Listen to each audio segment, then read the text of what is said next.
Hello दोस्तों, मैं तो शर्मा स्वागत करता हूं इस वीडियो में। दोस्तों, हम प्रीवियस वीडियो में एक्सरसाइज 1.3 का बेसिक समझ चुके हैं और इस वीडियो में हम एक्सरसाइज 1.3 स्टार्ट करते हैं पहले क्वेश्चन के साथ। तो पहला क्वेश्चन कहता है सिद्ध कीजिए √5 एक अपरिमेय संख्या है। दोस्तों, इसको सॉल्व करने से पहले हम ये मान लेते हैं इस जितने भी √5 √7 या कितने भी क्वेश्चन आए उनमें क्या करना है, सबसे पहले इसको ये मान लो कि ये एक परमेय संख्या है। तो स्टार्ट करते हैं। सबसे पहले क्या माना √5 एक परमेय संख्या। कहां से स्टार्ट करोगे? मान लेते हैं, चलो ये √5, तो माना √5 एक परमेय संख्या है। इनको सॉल्व करना यहीं से स्टार्ट करते हैं। माना √5 एक परमेय संख्या है, परमेय संख्या है।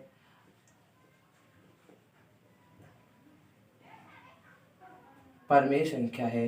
अब दोस्तों, अगर ये परमेय संख्या है तो हम इसे p/q के रूप में लिख सकते हैं। तो बस वही हिंदी लिखनी है। तो हम इसे p/q के रूप में लिख सकते हैं। तो हम इसे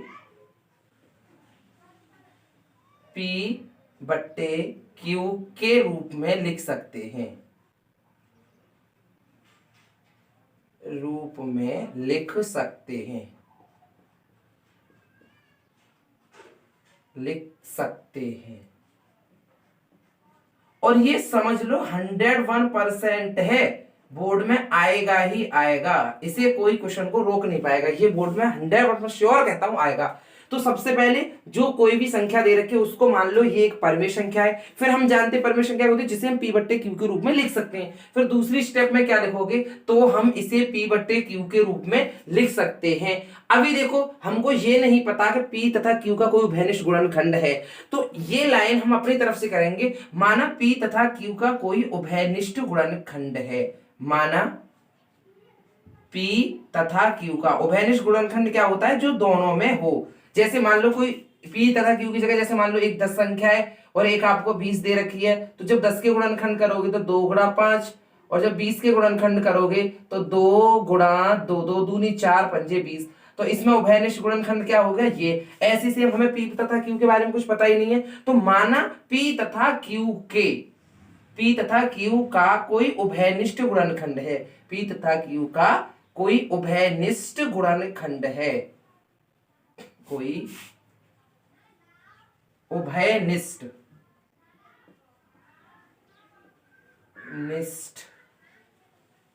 गुणनखंड है। क्या है? गुणनखंड है। मान लेते हैं हम यहां पर कोई उभयनिष्ठ गुणनखंड है।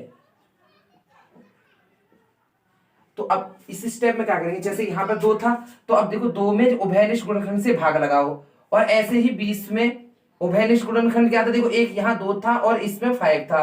तो ये उभयनिष्ठ गुणनखंड थे। तो इन दोनों का एचसीएफ लेके 2 गुणा 5 करते थे ना, फिर उसमें हम भाग लगाएंगे। तो ऐसे सेम माना, और फिर माना p तथा q का कोई उभयनिष्ठ गुणनखंड है। तो उस उभयनिष्ठ गुणनखंड को, तो उस उभयनिष्ठ गुणनखंड को, उभयनिष्ठ गुणनखंड से, गुणनखंड से p तथा q को, p तथा q को भाग देने पर, भाग देने पर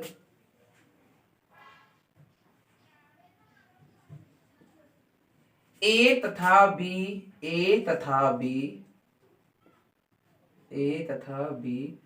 दो सह अभाज्य संख्याएं प्राप्त होती हैं। दो सह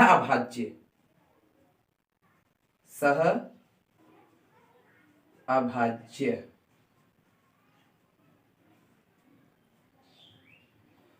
संख्याएं प्राप्त होती हैं,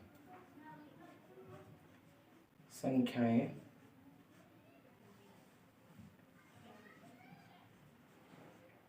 प्राप्त होती हैं।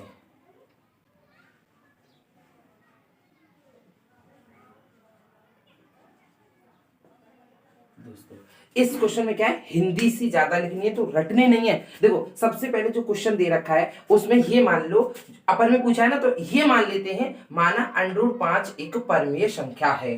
तब हम परिभाषा से जानते हैं P बट्टे Q के रूप में लिख सकते हैं, तो वही हिंदी लिखो तो हम इसे P बट्टे Q के रूप में लिख सकते हैं। अब अपनी तरफ से मान लो, माना P तथा Q का कोई उभयनिष्ठ गुणनखंड है, तो उस उभयनिष्ठ गुणनखंड से P तथा Q को भाग देने पर A तथा B दो सह अभाज्य संख्याएं प्राप्त होती हैं। जैसे मान लो A कोई हमको 10 दे रखी है संख्या और दूसरी 5 दे रखी है, ठीक है। अब जब इसके गुणनखंड करोगे तो 2 गुणा 5 आएंगे और इसके गुणनखंड 5 आएंगे, तो इन दोनों में उभयनिष्ठ गुणनखंड क्या हुआ दोस्तों, 5 हुआ। 5 हुआ ना, उभयनिष्ठ गुणनखंड क्या हुआ, 5। तो यही है, हमें पता नहीं है तो मान लेते हैं कि P तथा Q का कोई उभयनिष्ठ गुणनखंड है, तो उस उभयनिष्ठ गुणनखंड से अगली इस लाइन में क्या है, P तथा Q को भाग देने पर, जैसे अब हम देखो उभयनिष्ठ गुणनखंड 5 आया तो 5 से 5 को भाग देंगे तो 1 आएगा, और ऐसे ही 10 को 5 से भाग देंगे तो 2 आएगा। 1 और 2 क्या प्राप्त हुई, सहअभाज्य संख्याएं, सहअभाज्य संख्याएं जैसे अभी यहाँ पे प्राप्त हुई है। इसी प्रकार हमने कोई मान लिया उभयनिष्ठ गुणनखंड, फिर उस उभयनिष्ठ गुणनखंड से P तथा Q को भाग देने पर A तथा B दो सहअभाज्य संख्याएं प्राप्त होती हैं। जैसे हमने यहाँ पर अभी एक उदाहरण लेके समझाए, 1 और 2 सहअभाज्य संख्या क्या होती हैं, जिनका HCF 1 हो या उभयनिष्ठ गुणनखंड 1 हो, जिनका HCF 1 हो। तो यहां लिख देते हैं सहअभाज्य संख्या, जिन संख्याओं का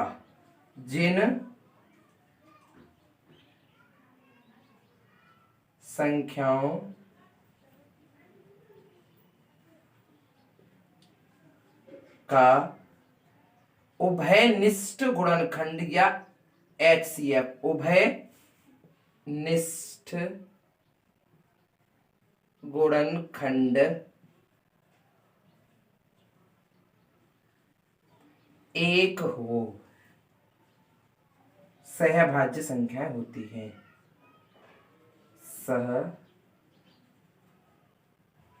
सहअभाज्य संख्याएं होती हैं। ये पेपर में आप लिखना चाहो तो लिख देना, अगर इस वाली डेफिनेशन जो मैंने लिखी है नहीं लिखना चाहो तो मत लिखना, लेकिन ये आपको लिखना पड़ेगा। तो सहअभाज्य संख्याएं होती हैं।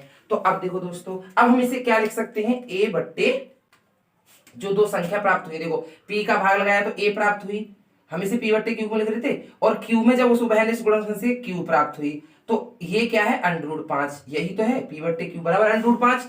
हमने √5 परमीय संख्या मान ली तो P बट्टे Q, तो A बट्टे B, सॉरी दोस्तों A बट्टे B बराबर हमको √5 प्राप्त हो गई। अब A को इधर को ट्रांसफर करेंगे तो A बराबर हो गई दोस्तों, B को इधर ट्रांसफर करेंगे, पश्चांतर करेंगे तो B √5, यही तो हो गया। B इधर को ले गए, यहाँ भाग में है, यहाँ गुणा में चला गया, और ये हमारा समीकरण दोस्तों अभी 1 नहीं बना। अब समीकरण 1 मान लेते हैं इसको, समीकरण 1 बन गया। समीकरण, फिर अगली स्टेप में क्या करना है, समीकरण बिल्कुल रटना नहीं है, समीकरण 1 का दोनों ओर वर्ग करने पर, दोनों पक्षों में लिख लो, और लिख लो, दोनों पक्षों का वर्ग करने पर, बस ये हिंदी सी लिखनी है, इसमें वर्ग करने पर, और इसका वर्ग करते हैं, करने पर। अब दोस्तों इसका वर्ग करोगे, देखो A का वर्ग करोगे तो कितना हो गया दोस्तों, A², कितना हो गया, A²। ऐसे ही B का वर्ग किया तो B², और √5 का वर्ग किया तो ये आ गया आपका 5। चलो एक बार मैं उस समीकरण को लिख के जब करते हैं, देखो A बराबर B √5, तो अब इनका करना है हमको वर्ग, ये कर दिया हमने वर्ग। अब आप जानते हो A का वर्ग कोई भी चर होगा उसका वर्ग, उस पे घात 2 लग जाती है, ऐसे B एक चर है तो B पे घात 2 लगे, B² हो गया, और √5 का वर्ग करते हैं तो 5 आता है। वो भी मैं आपको समझाता हूँ 5 कैसे आता है। देखो √5 का मतलब होता है अगर किसी संख्या पे अंडरूट लग रहा है तो उस संख्या पर जो घात होती है वो होती है 1/2।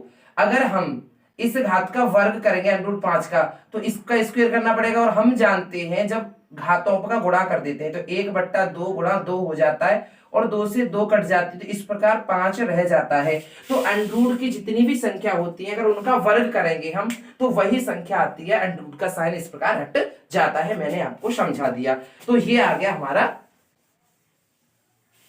समीकरण। अब इस वाले समीकरण को दोस्तों 2 मान लेते हैं। क्या मान लेते हैं? 2। तो ये आ गया। अब एक काम करते हैं, इस 5 को इधर लेके आते हैं, कि इधर लेके आते हैं इधर, तो ए स्क्वेयर, और जब दूसरी साइड में गुणा में हो और पक्षांतर करके लाते हैं तो ये 5 आ जाएगा इसके भट्टे में, और ये हो गया आपका बी स्क्वेयर हो गया।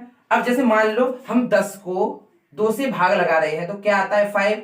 यही तो आता है। 10/2 बराबर 5 का कहने का मतलब होता है 2 10 को 5 बार या 5 टाइम विभाजित कर रहा है। सेम वही इक्वेशन बनी 5a² बट्टे 5 बराबर b²। इसका कहने का क्या मतलब हुआ? 5a² को b² बार विभाजित कर रहा है। तो प्रमेय से हम क्या जानते हैं? अगर 5a² को विभाजित करेगा, क्योंकि अभी आपके सामने कर रहा है, इक्वेशन ऐसी बनी है, ये इक्वेशन क्या कहती है? 2 10 को 5 बार विभाजित कर रहा है। सेम वही इक्वेशन है 5a² को b² बार विभाजित कर रहा है। तो 5a² को विभाजित करेगा तो 100% श्योर है 5a को भी विभाजित करेगा। तो बस उसी लाइन को प्रमेय से लिख देते हैं हम यहां पर, प्रमेय से।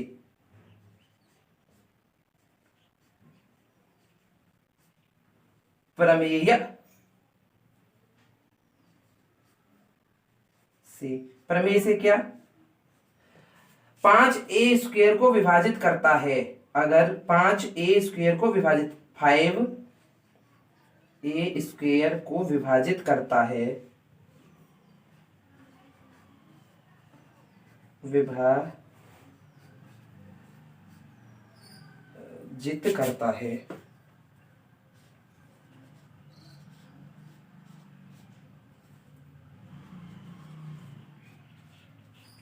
पांच ए को विभाजित करता है तो 5a को भी विभाजित करेगा। तो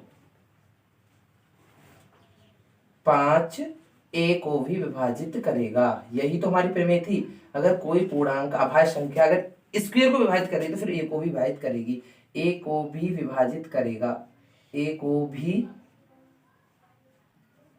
विभाजित करेगा।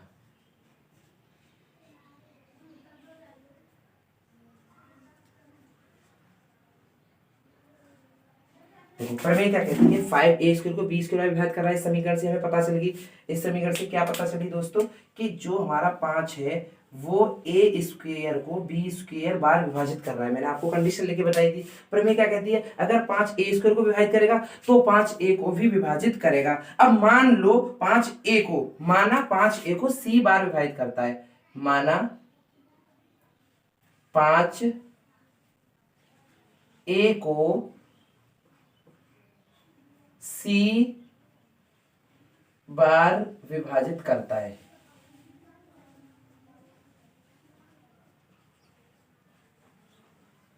विभाजित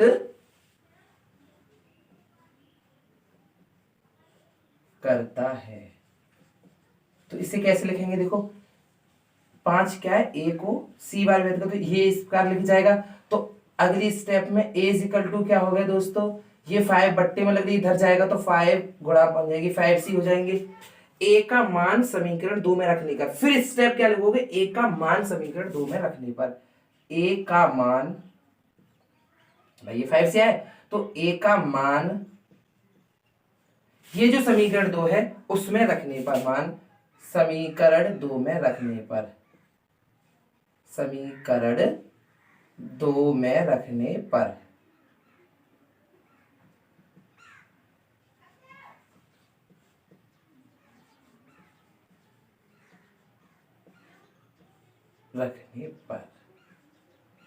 और अब हम दोस्तों ये समीकरण 2 उतार लेंगे जैसा है वैसा। क्या है? a का होल स्क्वायर बराबर b √5 का होल स्क्वायर। ठीक है दोस्तों। फिर a की जगह हम क्या रख देंगे दोस्तों? 5c। क्या रख देंगे? 5c, क्योंकि हमारा ये हमने मान लिया था, क्योंकि हम प्रमेय से पता है विभाजित करेगा, तो मान लो c बार विभाजित कर रहा है तो 5c आ जाएगा। तो a की जगह हम रख देंगे 5c का होल स्क्वायर, और ये हमारा b √5 का होल स्क्वायर ऐसे ही रहेगा दोस्तों। और अगली स्टेप में क्या हो जाएगा दोस्तों? देखो 5 का स्क्वायर होता है 25, कितना होता है 25, और c का स्क्वायर करेंगे तो c स्क्वायर बराबर, ये b का स्क्वायर हो गया दोस्तों b स्क्वायर, और अंडरूट 5 का स्क्वायर मैंने बताया अंडरूट का साइन हट जाता है और 5 वही रहेगा। अब देखो इस 5 को क्या करते हैं, इधर लेके आते हैं। तो अगली स्टेप में जब देखो यहां पर गुणा में दूसरी साइड जब पश्चांतर करोगे तो ये बट्टे में आ जाएगा 5 इसके, और ये हो गया सी स्क्वायर बराबर बी स्क्वायर। यहां तक समझ में आया। उसके बाद दोस्तों ये 5 से कट जाएगा 5 टाइम्स, कितने टाइम्स 5 टाइम्स, तो ये क्या निकल के आया 5c स्क्वायर, कितना 5c स्क्वायर बराबर बी स्क्वायर, इतना ही था। देखो ये 5 से 25 5 बार कट गया तो 5c स्क्वायर बराबर बी स्क्वायर, ये आ गया। अब एक बार इसे अब ये क्या करेंगे, देखो 5 को इधर ले जाओ तो इससे क्या कंडीशन बन गई हमारी, सी स्क्वायर बराबर बी स्क्वायर बटे 5, क्या बन गई बी स्क्वायर बटे 5। या कहें तो या इसे ऐसे भी लिख सकते हैं बी स्क्वायर बट्टे 5 बराबर सी स्क्वायर। पहले इसको लिख लो उसके बाद इसको लिख लो, इससे वही इक्वेशन बन गई 5 बी स्क्वायर को सी स्क्वायर में विभाजित कर रहा है। तो यहां प्रमेय से क्या पता चलेगा जो भाई सी स्क्वायर में विभाजित कर रहा है तो 5 बी को भी विभाजित करेगा, बस वही लिख दो। फिर क्या लिखोगे, प्रमेय से,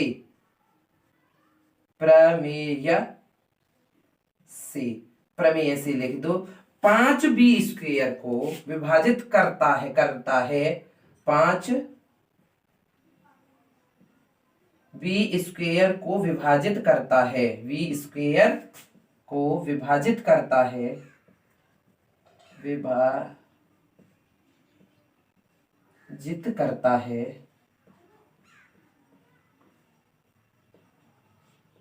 करता है तो भाई 5 बी को भी विभाजित करेगा, 5 बी को भी विभाजित करेगा।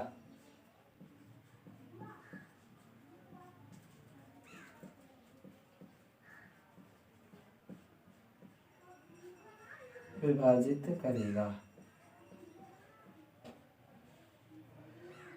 अब देखो दोस्तों यहां हमारा क्या आया, बी स्क्वायर बट्टे 5 बराबर सी स्क्वायर। तो हम प्रमेय से क्या जानते हैं, देखो यहां 5 बी स्क्वायर को सी स्क्वायर में विभाजित कर रहा है तो 5 बी को भी विभाजित करेगा, बस वही हिंदी लिखनी प्रमेय से, 5 बी स्क्वायर को विभाजित करता है तो 5 बी को भी विभाजित करेगा। इस प्रकार देखो दोस्तों ए और बी, देखो ए को 5, देखो यहां पर 5 ए को भी विभाजित कर रहा था और 5 बी को भी विभाजित कर रहा है, तो यहां हमें ए तथा बी का उभयनिष्ठ गुणनखंड क्या प्राप्त हुआ 5। यहां हमें देखो वही हिंदी लिखनी है, यहां हमें ए तथा बी का उभयनिष्ठ गुणनखंड 5 प्राप्त हुआ, ए तथा बी का उभयनिष्ठ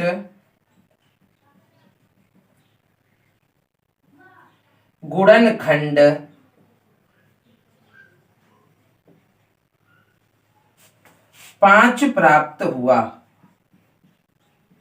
5 प्राप्त हुआ। क्या हुआ, उभयनिष्ठ गुणनखंड 5 प्राप्त हुआ। और हमने माना क्या था, ए और बी सहअभाज्य संख्याएं, क्या माना था, सहअभाज्य संख्याएं।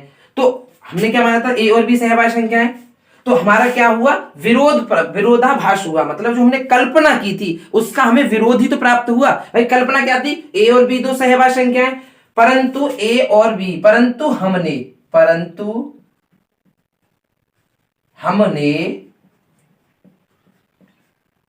ए और बी दो सहअभाज्य संख्याएं मानी थी और बी दो सहअभाज्य संख्याएं मानी थी, सहअभाज्य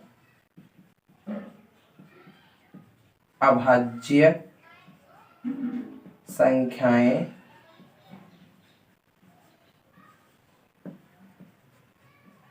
मानी थी। तो दोस्तों हमें क्या प्राप्त हुआ, विरोधाभास प्राप्त हुआ, क्योंकि हम ए और बी को सहअभाज्य संख्या मान चुके थे और यहां पर हमें ए और बी के उभयनिष्ठ गुणनखंड 5 मिल रहा है, और जबकि सहअभाज्य संख्याओं का गुणनखंड उभयनिष्ठ 1 होता है। तो यहां हमें 5 मिल गया, तो ये हमारी कल्पना का विरोध हुआ, अतः यहां हमारी कल्पना का विरोधाभास प्राप्त हुआ। अतः यहां हमारी बस एक लाइन ये और लिखनी है आपको, अतः और आपके जितने नंबर का क्वेश्चन आएगा पूरे मिलेंगे, कोई काट नहीं सकता एक भी नंबर। अतः हमारी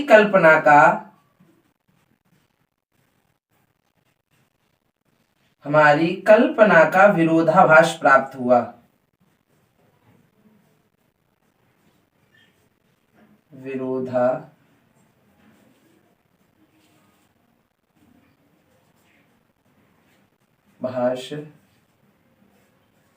प्राप्त हुआ क्योंकि √5 हमने हुआ। क्यों हुआ? क्योंकि √5 हमने क्या मानी थी? परमेय संख्या। क्योंकि √5 हमने परमेय संख्या मानी थी। क्योंकि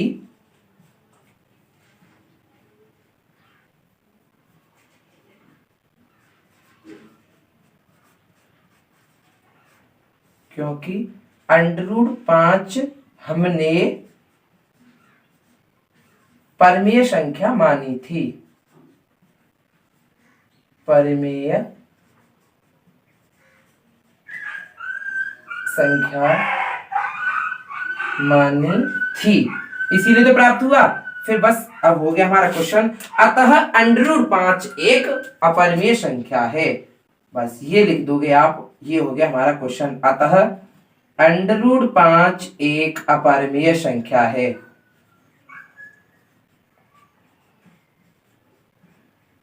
अपरिमेय संख्या है। हाँ तो दोस्तों, मैं आशा करता हूं ये क्वेश्चन अच्छे से समझ में आया होगा। एक बार फिर हम इसको रिपीट करवाता हूं, इस क्वेश्चन को कहां से स्टार्ट करना है, क्या करना है। देखो, अगर बोर्ड में क्वेश्चन आए और आएगा √5 एक अपरिमेय संख्या है, तो सबसे पहले क्या स्टार्ट करोगे? माना √5 एक परमेय संख्या है, फिर क्या हिंदी लिखोगे? हम इसे P/Q के रूप में लिख सकते हैं। फिर हम माना P तथा Q का कोई उभयनिष्ठ गुणनखंड है, तो फिर उस उभयनिष्ठ गुणनखंड से P तथा Q को भाग देने पर A तथा B दो सह अभाज्य संख्याएं प्राप्त होती हैं। मान लो P तथा Q का कोई उभयनिष्ठ गुणनखंड है, तो फिर हमने उस उभयनिष्ठ गुणनखंड से भाग दे दिया। P में भाग दिया तो हमें A प्राप्त हुई, और B में भाग दिया उस गुणनखंड से B प्राप्त हुई। क्या हुई? दो सह अभाज्य संख्याएं। सहभाज्य संख्या क्या होती हैं? जिनका HCF 1 हो। बस वही बात लिखी है। तो हम P की जगह A और Q की जगह B लिख दिए, A/B = 5। फिर B को पश्चांतर करके ये समीकरण बना। फिर समीकरण का दोनों पक्षों का वर्ग करने पर फिर इस समीकरण को वर्ग किया तो A² B² 5, और 5 को हम इधर को लाए तो ये आ गया। ये कंडीशन क्या कहती है? 5A² को B² में विभाजित कर रहा है। ये क्वेश्चन, ये इक्वेशन ये बोल रही है। तो हमें प्रमेय से पता है, अगर ये B² में विभाजित कर रहा है तो 5A को भी विभाजित करेगा। अब यहां पे हमें पता नहीं, तो हम मान लेते हैं, माना 5A को C बार विभाजित करता है, तो A/5 = C हो गया, तो A = 5C हो जाएगा। जब इधर जाएंगे गुणा पहुंच जाएगा। बस वही बात समीकरण 2 में रखनी है। A का मान फिर इस वाले समीकरण में पुटअप करना है। तो A² = √5, B का होल स्क्वायर, फिर A की जगह हमने 5 रखा, A का देखो 5 का स्क्वायर करेंगे 25 हो गया, C का स्क्वायर हो गया C², और बराबर फिर B का B² और √5 से √ हट जाएगा, 5 रह जाएगा, स्क्वायर करेंगे तो मैंने बता भी दिया कैसे। फिर 25 से 5 बार कट गया, C² = B², तो यहाँ 5C² = B² बच गया। फिर ये C² 5 इधर को पहुंच जाएगा बट्टे में। तो अब इससे पता चलिए आपको, देखो फिर इसको पहले लिख लिया, इसको बाद में, यही क्या है। फिर 5B² को C² में विभाजित कर रहा है, तो प्रमेय क्या कहती है? जब ये C² में विभाजित कर रहा है तो 100% श्योर है 5B को भी विभाजित करेगा। वही फिर हम इसमें लिख देंगे, करेगा। यहां हमें A तथा B का उभयनिष्ठ गुणनखंड 5 प्राप्त हुआ, क्योंकि देखो 5 A को विभाजित कर रहा था और फिर प्रमेय से 5 B को भी, तो उभयनिष्ठ गुणनखंड 5 प्राप्त हुआ। परंतु हमने A और B दो अभाज्य संख्याएं मानी थी, दो सहभाज्य संख्या मतलब जिनका उभयनिष्ठ गुणनखंड 1 हो। तो यहां पर हमारी कल्पना का विरोधाभास प्राप्त हुआ। क्या हुआ? विरोधाभास प्राप्त हुआ, जो हमने कल्पना की थी। तो ये कल्पना क्यों गलत हुई हमारी? क्योंकि हम √5 को एक परमेय संख्या मान चुके थे। जो हमारी कल्पना यही तो गलत हुई, यहीं पे कि हम इसको गलत मान चुके हैं, बस यही, क्योंकि हम √5 हमने परमेय संख्या मानी थी। अतः √5 एक परमेय संख्या है, और ये दावा करता हूं 100% बोर्ड में आएगा। और जितने का नंबर आएगा 5 का, तो 5 नंबर आपके पक्के हो गए।